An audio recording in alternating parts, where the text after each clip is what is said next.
Hello, everyone. Welcome to track 3.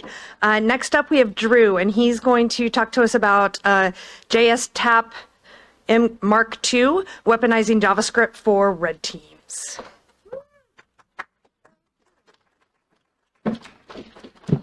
Hey, thanks everyone for coming out. So my name is Drew. If you don't know me, I go by Hoodoer online and all the usual spots. And I'm going to talk about JS Tap version 2. This is a tool I wrote to help red teamers attack web applications, okay? So it's going to provide them a JavaScript payload that they can find a way to sneak into the application. I was really looking to lower the bar for red teamers to kind of emulate a threat actor that's doing more advanced JavaScript-based attacks. So what this thing does, right? So with version 1, it started kind of a research project as to what am I able to do with a malicious payload from a generic perspective. What is something I can build that's going to work in a wide variety of applications without modifications, instead of a tailored payload, okay? And because it's generic, it can't attack the application server. That would require a custom payload because most apps are very different. So what it does instead is it attacks the client side of the application and instruments it very heavily, okay? Now, my boss was adamant that I stress to you, this is not spyware, okay? It's totally not spyware, all right? What this instrumentation allows us to do is watch what the user is doing in the application very intently. So that was kind of the end of version 1. I was pretty happy with it, and then I started using it very heavily and came up with a lot of improvements I wanted to see, all right? The first off is this was very much a proof of concept and did not scale. So when I tried to use this at scale, it failed miserably. And that was because the Python Flask backend was just single-threaded, right? So I had to refactor that to work with Gunicorn and Nginx and all that fun stuff and rework the database. And now it scales really, really nicely.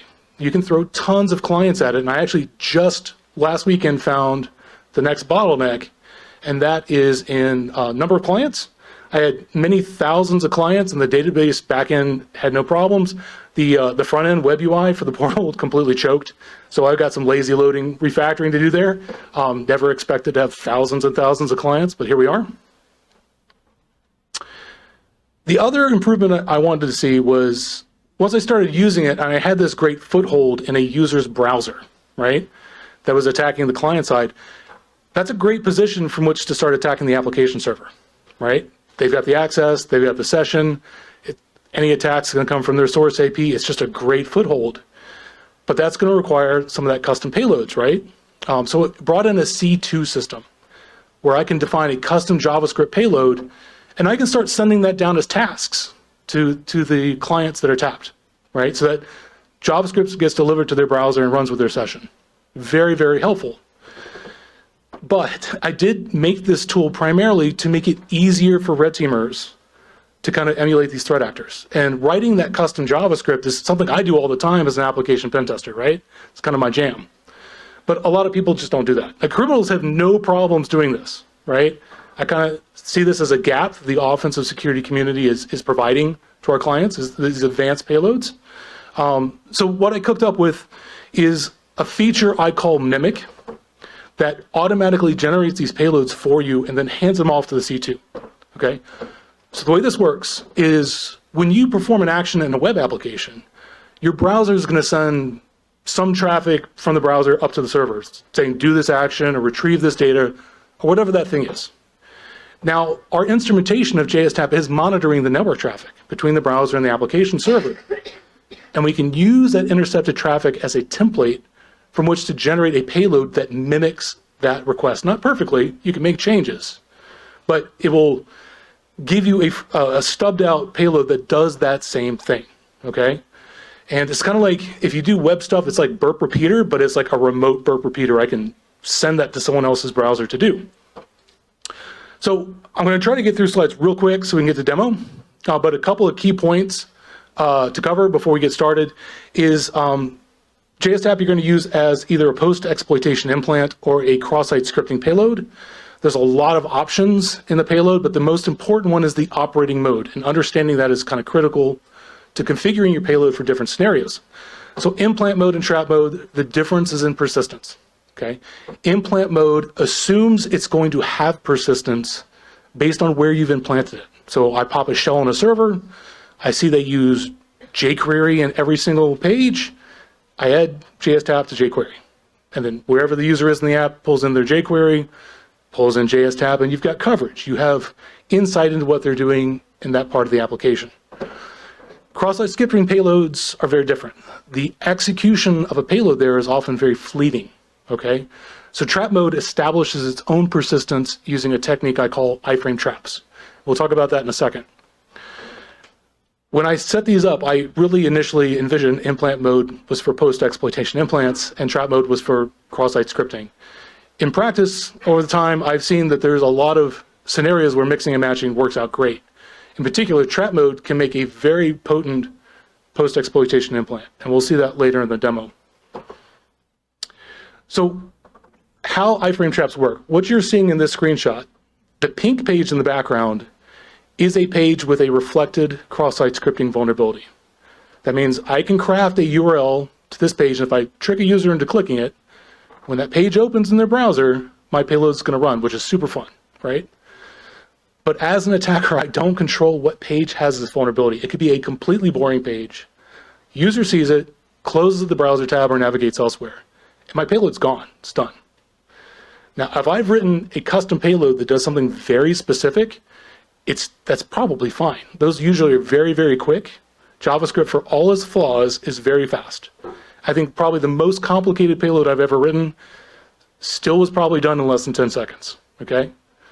But JSTap is first and foremost a data collection system, right? And if it needs to keep running, just keep hoovering up data. So we need that persistence. So what we do is when that page loads, we open up an iframe in the same application, the same origin, which is going to bypass most clickjacking protections, okay? Because it's coming from the same origin. And we stick the user somewhere else in the application that's more interesting. And hopefully they'll interact with it. So in this screenshot, you see it's the WordPress login portal, okay? The problem, of course, is that the address bar of their browser is clearly indicating to them they are not on the WordPress login form, right? And that's very suspicious.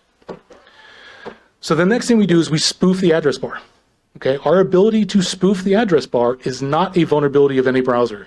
This is intended functionality, okay? While I cannot change the IP address, the host, the domain, that's a big no-no. The path below it, I can make say whatever I want. So with our instrumentation, we monitor where the user is in the iframe trap, and we just duplicate that up in the browser. And when that iframe is configured to take up the full screen, it's a pretty compelling ruse, all right? So let's see what this looks like in practice.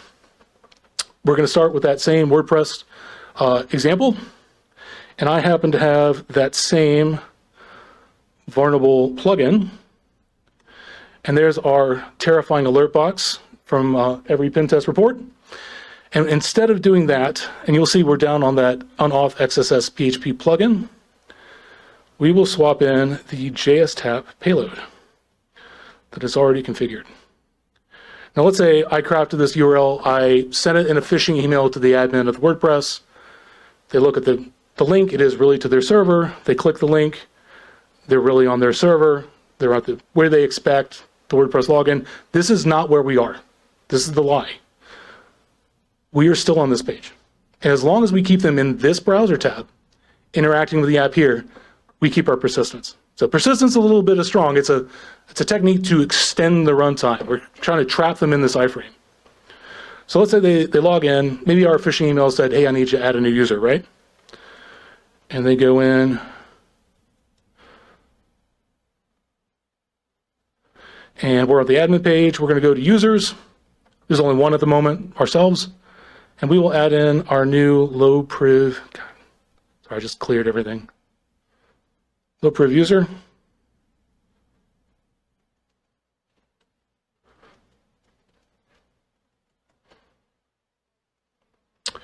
We will set them, we'll keep them as a subscriber. They could be an admin. We'll keep them as like the lowest privilege.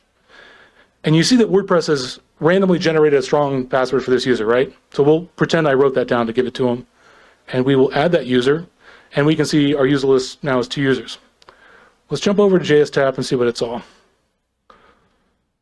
So on the left, you get clients. Of course, we only have one at the moment. you'll see that the name of it has a WP slash at the front of it. This is an optional tag. You can have as many JSTAP payloads configured at once as you want, right? I have targeted tons and tons of applications at the same time. It is very helpful to put an optional tag in there that kind of indicates what app it is or what server it is or something to give you a quick look to let you differentiate what configuration it is maybe. In this case, I just did WP for WordPress.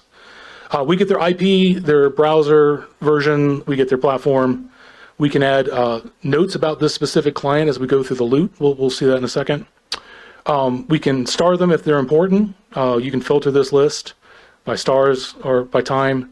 And we'll talk about run payload later. But if you click this user, you're going to get a time series of events that JSTAP was able to collect about this client. Okay. And first off, you'll see we have some cookies. So JSTAP is monitoring cookies and local storage and session storage. And when it sees something there, it's going to report it. It doesn't know if it's important or not, but it's going to let you know. And then it'll monitor the value. And if it ever changes, you'll get a copy of the new version, the new value. Okay. Now, WordPress does use session cookies for authentication, which means there's that secret session key we'd love to get. But WordPress is correctly protecting it with the HTTP only flag, which tells the browser that JavaScript can't read or write it. So we sadly can't directly steal their session. We'll see an example later where we can do that. We're scraping HTML as they go, okay? You can view it right here if you want. You can download a copy of it. If you're a red teamer and you are looking to develop custom payloads, this is the kind of stuff you'd want to hand to your dev team, to your web app pen testers to study to write some of those custom payloads for you. And then we get screenshots, okay, as they go through. Now, actually, the bulk of the JSTAP payload is the library that does the screenshotting. It's like 80% of it. So, but I find it's a really useful feature because I can go in here and for event filtering, say, just show me screenshots. And if you've got a lot of clients and a lot of different apps, that's a great way of just scrolling through the screenshots real quick and see who are they, what are they doing, what's their user role. It's a great high-level kind of situational awareness. Right now, I'm going to show off kind of all the tricks, so we're not going to do that. And then we get user inputs. So we are key logging what they type. Okay, this is really handy feature. A great reason to point them to the login portal for your pretext because you're going to get their creds. Okay, and this is definitely the kind of stuff I'd want to throw in client notes, right? Admin creds. We'll save that. And then we get a network form submission. Okay, when you fill in your username and password, you hit submit. That is a form post up to the server, and this is one of the forms of our network interception.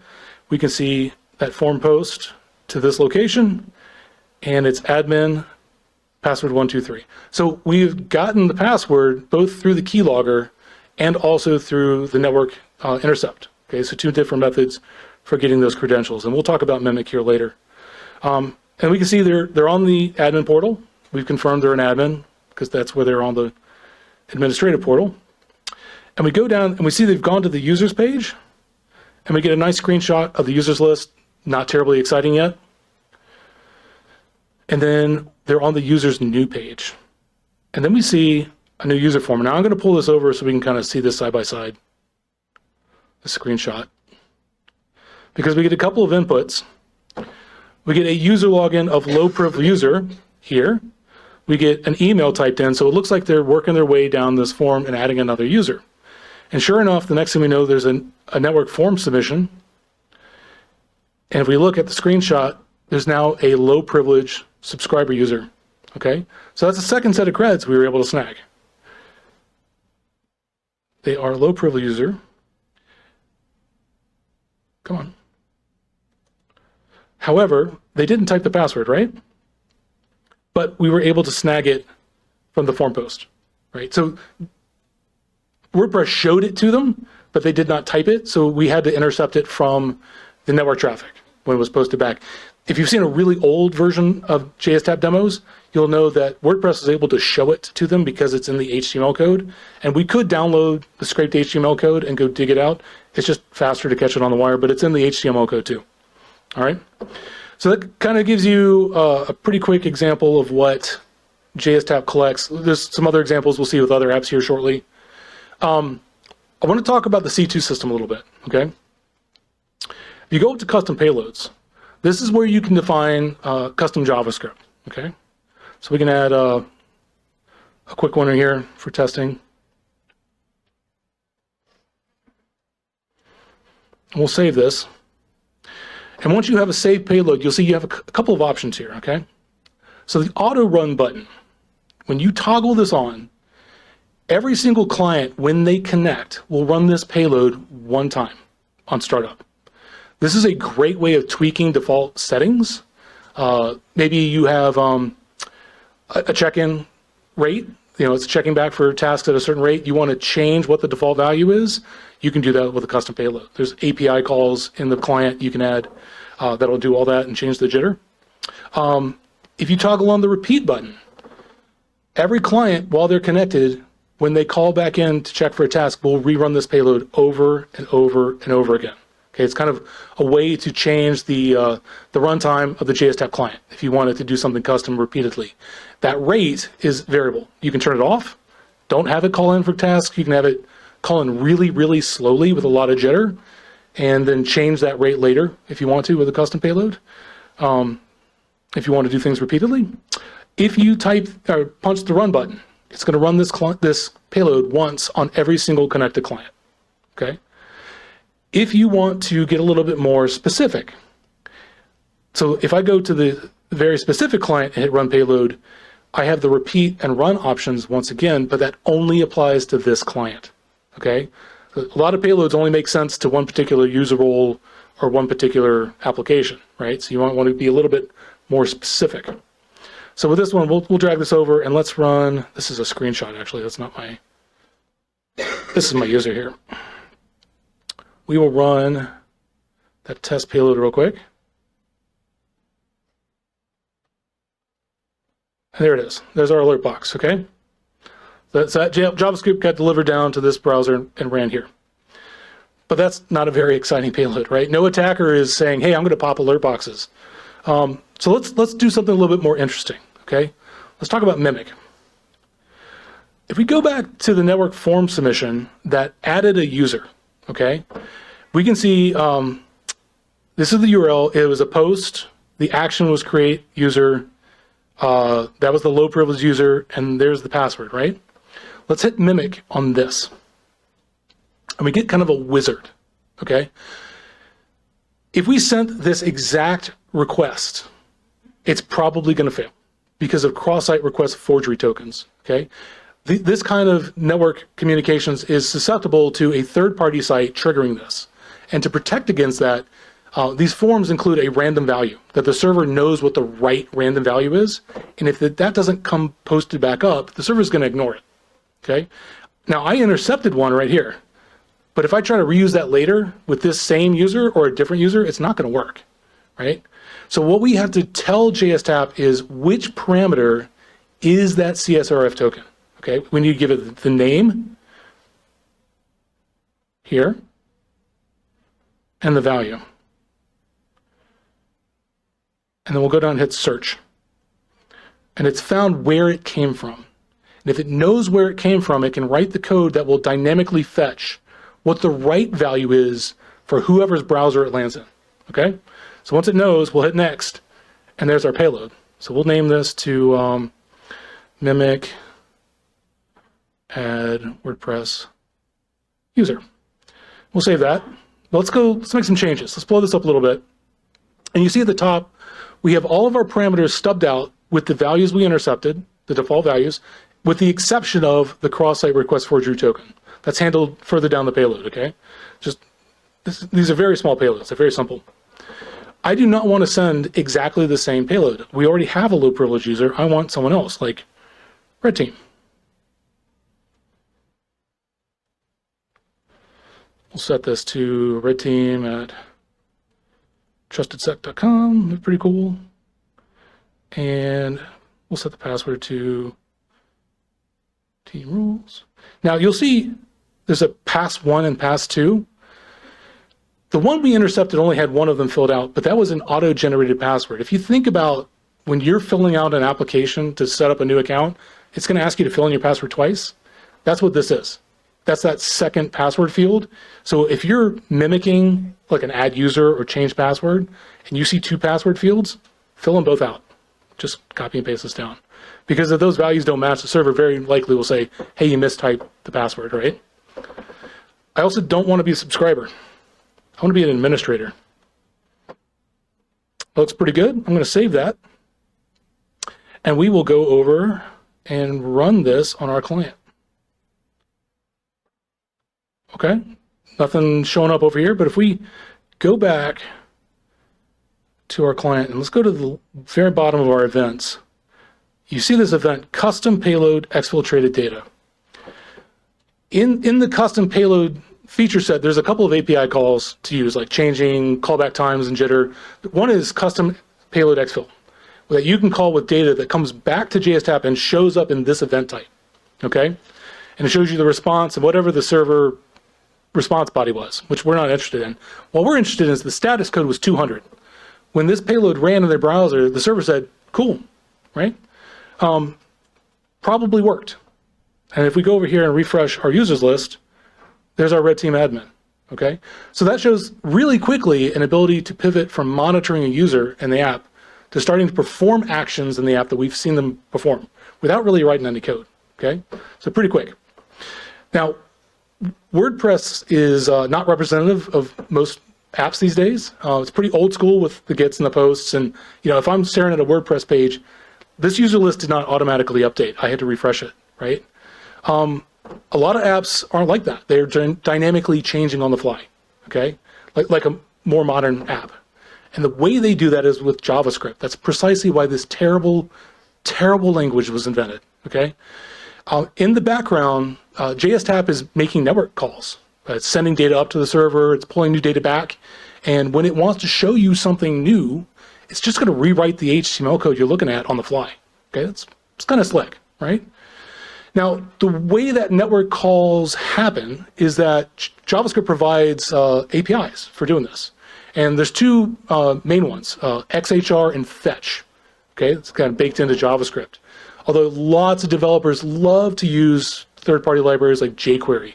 We see jQuery everywhere. We usually see like 10 versions of jQuery in every app. I don't know what's going on with developers, but stop. You've already got a couple. Just stop. Ajax is popular.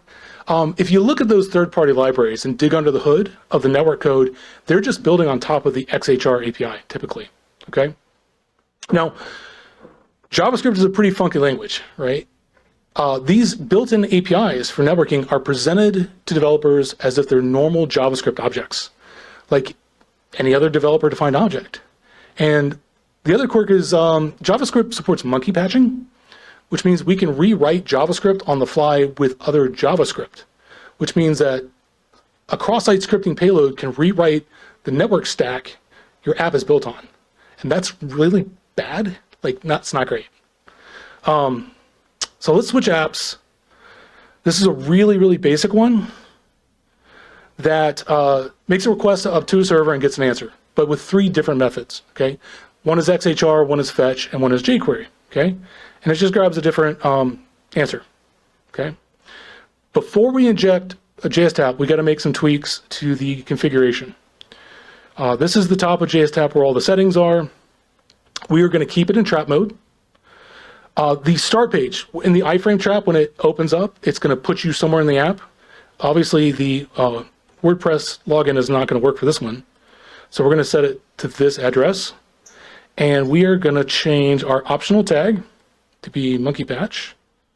And we're going to turn on monkey patch APIs. So that's the feature that says on startup, go find XHR and fetch and rewrite them. Did I say that? Okay. So we'll inject that. And we can make our requests. There's XHR, there's fetch, and here is jQuery. You see the app's still working, right? Its network calls are still making it to its server, still getting its answer. We come over to JSTAP, we now have our monkey patch client. We click that, and first we see something new, local storage. Now APIs often don't use cookies for authentication. They use some kind of token. Hopefully they're storing it in memory and not in like local storage or session storage. Very common to find it in one of those. We're looking at those. We're watching those places. So we can grab this. We can grab their API key. That's handy.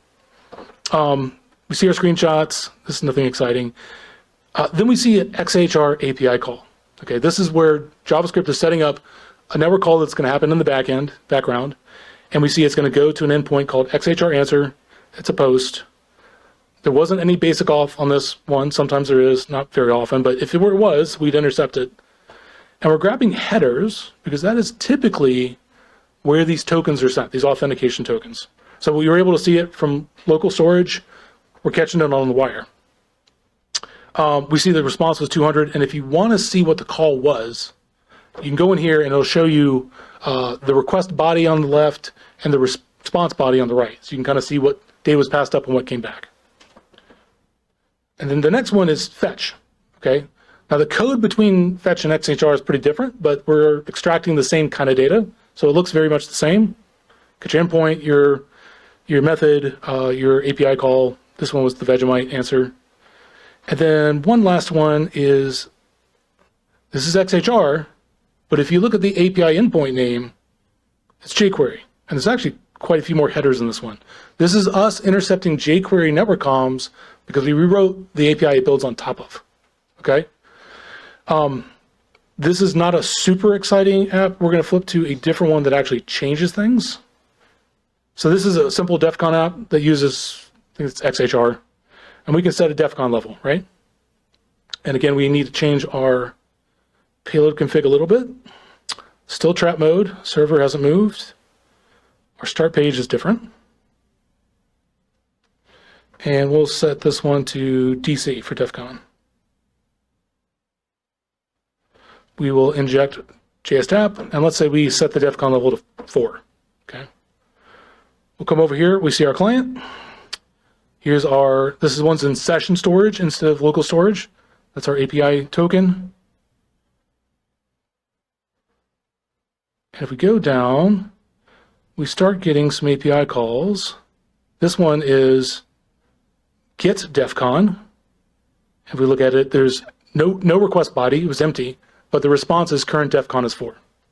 The one above it is change DEFCON, okay? If we look at that API call, it sends up DEFCON 4 and the response is new DEFCON 4.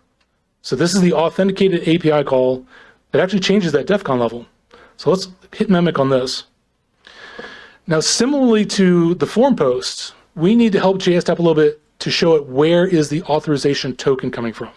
Because that also is going to change depending on where this ends up running, different user, different time for the other user that we intercepted. So we need to give it the name and the value. It does not need the bearer. It knows whether or not it needs that. And we search the token and it finds it in the database. It knows this is stored in session storage and the key name is secret token.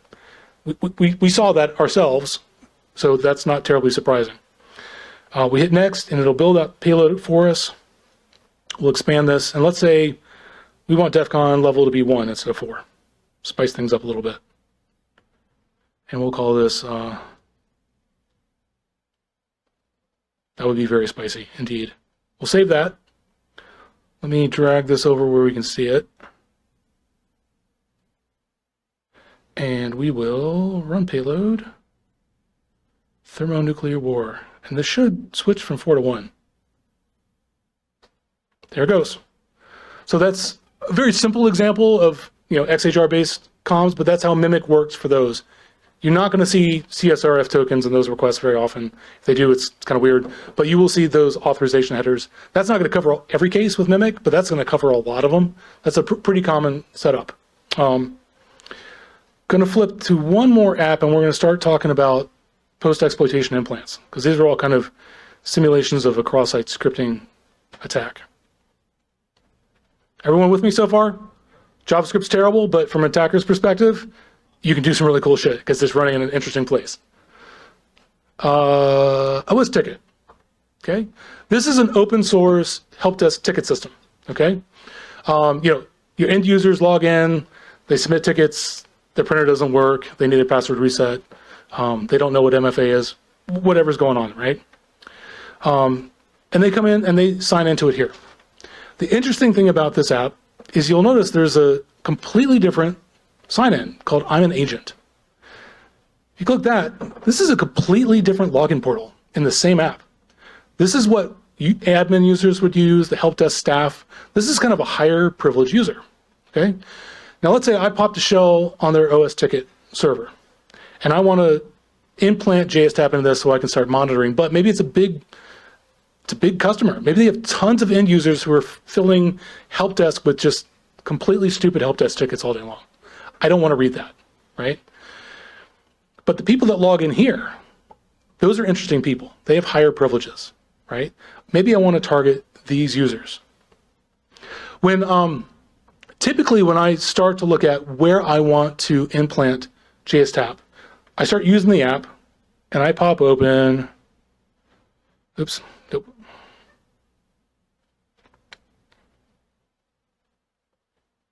Developer tools, and I look at the JavaScript files that are being used, right? JSTAP is JavaScript. It's pretty easy to add it to other JavaScript.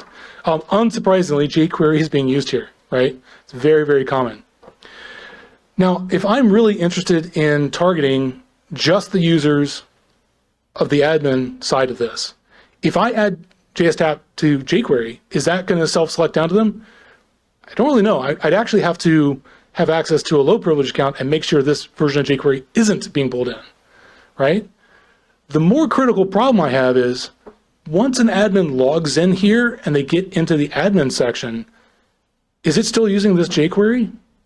Well, I don't have creds yet. I don't know, okay? So what can I do here besides doing endless code review on the server? I'm in a hurry, right? I'm on the clock, trying to make maximum value for my clients with minimal effort.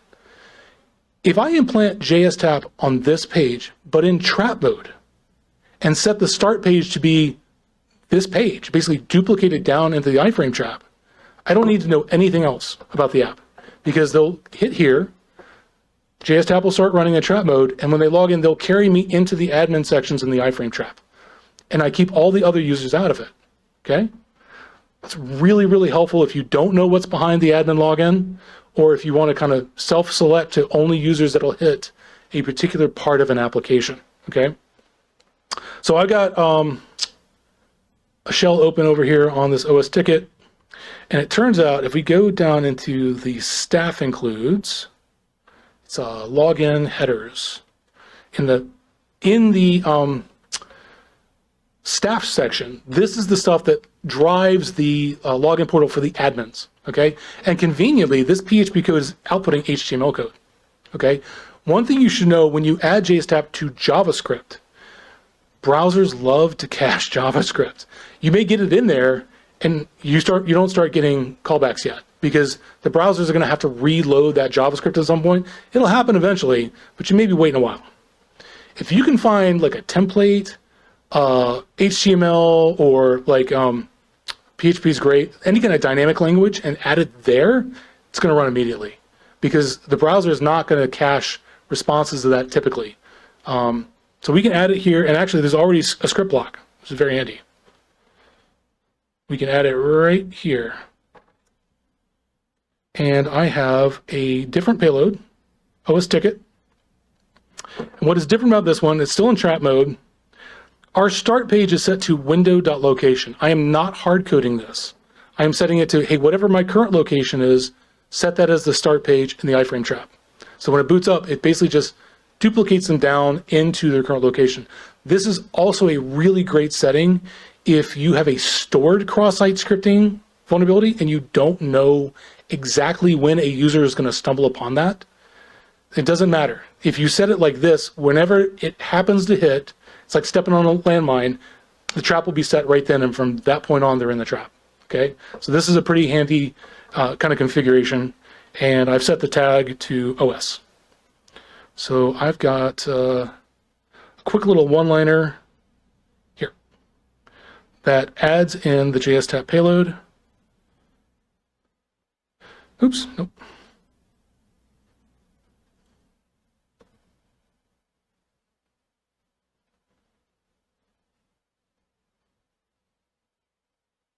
So it's just saying in our DOM, we're going to create a new element.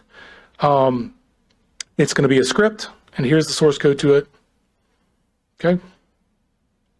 Oops, I thought that looked a little weird. That's it.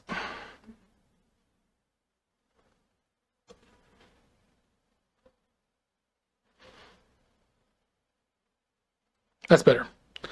The DOM to the head, we're going to add a new child that is a script type, and there's the source code. So we will write that out, and we will go back to, I'm going to put JSTep here where we can see it.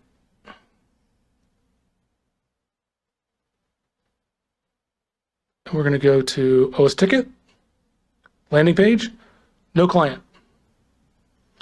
We go to sign in as a user, no client. Go to sign in as an admin, we should get a client pop up here. There it is. So now we've been able to kind of self-select down to that user. And if we log in,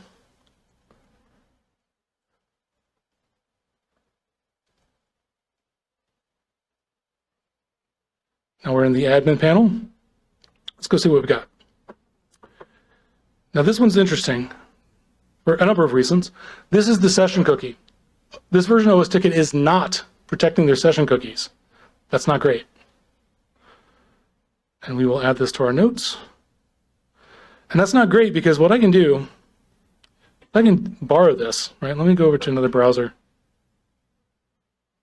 This is Chrome, so I don't have the, let me see. There we go. Now I've landed on this page. And I've got this session cookie set, but it's not the right one. I'm going to change that to the one I just stole, and then go to the staff section. And I'm logged in as admin without even logging in, right? Now, if any defense people are monitoring logs, it's really suspicious that an active admin session just moved from a Firefox user agent to a Chrome user agent. That's never going to happen. Look into that if you see that. That's very strange. So that's not great. And then we go see they're at the login, we get their creds. And what you hardcore web nerds may notice, right? I'm logged in as admin. That session cookie didn't change. They have session fixation as well. That session cookie should have been changed once they successfully logged in. So there's a couple, don't use osTicket, please. You know, it's great for labs. You know, it's it leaves stuff to be desired. And we can see they're logged in. Now I do have a couple of payloads written for osTicket that are kind of fun. In custom payloads, you can import and export payloads. I'm going to pull in an old one. Let me see. Where is it? There it is. I've got a couple in here. Let me pull. So osTicket can be taken offline, which is kind of fun. And I've got a payload that disables your osTicket instance. So we'll run that. And we go over to osTicket. Your users are now going to see that you're closed, right? I have had a lot of fun with this, not at work, in side projects. I don't do this to clients. There are people that I troll with stuff like this, when they're sitting there scratching their heads why their ticketing system is now offline. Yeah, this one's fun. My favorite, though, is actually I can change the offline text. So I usually use those two in conjunction, right? And, you know, if you're in the competition where you see this stuff, you know what I'm talking about. So Implant, I actually use this mostly as a post-exploitation implant. It's great. If you've got the time to do social engineering and do XSS, that's fantastic. Obviously, if you've got a shell and you can implant this, you're going to hit a lot more people and you're going to hoover up a lot more data. So with that, I'm going to jump back to slides.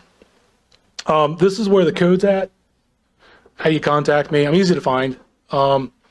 It's open source. You know, don't crime. Really, if criminals have probably better stuff than this already, but I did want to lower that bar for the red team. If you're looking to protect yourself against this, man, keep people off your server. Like seriously, like file integrity. I've got to change files on your server to get this in as an implant, or if you're pulling in from a third party for your JavaScript files, do you trust that server, right? There's a lot of ways to get that in there. For the cross-site scripting, you know, output encoding kills so many cross-site scripting payloads, and I am usually hesitant to recommend what I would call a mitigation for a vulnerability, but content security policy wrecks my day. as a malicious JavaScript coder. It's very effective unless you've turned on allow inline. If all those little exceptions you add in there that allow you to deploy an existing app without causing the developers headaches, that's opening the door for me. That's opening the cracks. So when you start a new project, set a strong CSP from the get-go and get your developers on board with what that process is, and it'll make everyone's life easier, and it'll be very, very secure going forward. And with that, I've got some time for some questions if anyone's got them. Yes, sir. Yeah. Oh yeah, there's like no obfuscation. No obfuscation whatsoever. If you look at the payload, it's heavily commented. If you're going to use this, man, encrypt the traffic.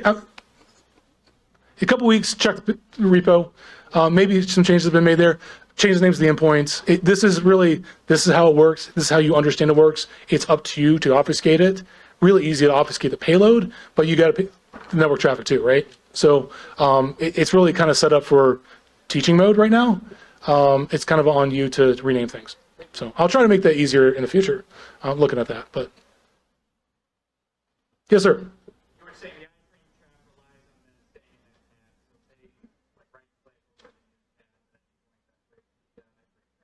Correct. So the question was, basically, how do you break out of the iframe trap, which is absolutely great question. It's actually a very fragile state, the iframe trap. It's depending on typical user behavior. If they refresh the page, they're out. If they highlight the address bar that's being spoofed and hit enter, it's basically refreshing, they're out. There's an interesting case where if you click a link in the iframe trap to another domain, and that domain typically is not going to allow iframing from a different domain, because that would be clickjacking. If I allowed that to occur, you're going to get a lot of warnings in the browser, security, iframing, whatever. It's very suspicious. So what that looks like to JS-TAP, when it sees a new page is loaded in the iframe, it immediately reaches down at that document object model to rewrite it, to re-add its instrumentation. When you try to go to a different domain, it's going to be blocked. It's going to fail. And when that happens, it's got logic says, the gig is up, I'm caught. And what it does is it takes the last known location, the address, and reloads the main page to that. Like, forget the iframe, it reloads the main page, which obliterates itself from memory, and you're out. But what it looks like to the user is, I'm on a page, and I click link, and the page flashes, and my mouse is still over the link. And when something's really easy to retry, people are just going to retry it, and it works that second time because they're not in the iframe trap anymore. Okay, there's really nothing I can do about that. Like, you have to let them out. I mean, there's a lot of tricks I can do to try to keep them in the iframe trap. I've taken the perspective it's better to let them out than to give a tell that you're there, right? There's a lot of stupid tricks. If you look at my original blogs from a couple years ago on the iframe technique before JS-TAP, there's all sorts of hokey tricks to try to keep them in it. I wouldn't use that in practice, but there's ideas out there. Yes, sir. During the demo, there was a pop-up through password manager to save before you submitted the form. Was that an artifact of the iframe? No, that's because I just deleted all the memory before the demo. So it's like, I've never seen this before. Would you like me to save the password? I've said no before because I deleted all of Firefox's memory for a clean But it start. popped up while you were typing. Yes. Because you hadn't fully filled out the form yet. That's why I was just wondering if it would pop up early. No, that's not because of JS-TAP, just because of how I set up the Firefox. So. How did you book HTML forms? I think it's an event. I'd have to look. It's been a while. I've been working on this for too long. I think it's just an event handler that I registered, but I figured out the form interception way after monkey patching XHR and fetch, and it was way easier. And I was like, why didn't I think about this a year ago? It's very helpful to grab that traffic. So, but it's in the code, So I saw it looked like you needed shell access to do some of the more advanced stuff, or like write access to some of the files. Yes. But I know you showed cross-site scripting example. Is there anything you can do here without having write access? Yeah, you basically have to do a cross-site scripting attack. Cores would not work. You need the JavaScript to be on the domain to have that level of access it needs to do all the instrumentation. And Core's attacks really just aren't as effective as they used to be. Same site is really ruining my fun. Boo, browser developers, taking my fun away. Yeah, the only way to really do this outside of popping a shell or getting write access is through cross-site scripting, and then you got to get into social engineering, and there's cases for it, but it's a lot more limited of an impact than being able to say I've got everyone's stuff, right? Like a week or two ago, and I had thousands of clients. That's a lot of creds, right? That was great. We had a lot of fun with that. So, yes, sir. Yes. So I have been writing malicious JavaScript for a long time, and it's for clients. And typically what I'm doing is going for the crown jewels. I find a privilege escalation in XSS, and I am writing a payload that shows I'm going to demonstrate worst case scenario, so they can judge the potential impact and what is their path to remediation, right? I had and it was always like a privilege escalation or something like that. And then one time I was testing just a login form, like that's it. That was the whole test. And I found a cross-site request forgery that would trigger a post-based reflected XSS, which is usually not really easy to exploit, but with the CSRF, I could chain them together. And if I got them to land on one page that was a fake domain that's very similar, then the real login would pop up, but I had my payload. And I did the only thing I could do, and that was steal the creds and exfiltrate them, right? There was nothing else to do. I had no session to use. But what struck me about that was the code was super generic, right? I had been always doing these really custom tailored payloads to do something very specific, and this all worked on the client side. And I was like, this will work on everything. And that's when I started thinking about generic payloads, and it kind of steamrolled from there. Good question. I got like 2 minutes, maybe? Anyone else? No? Okay. Everyone, thank you. And CactusCon, thank you for the opportunity. Hope you all have a great conference.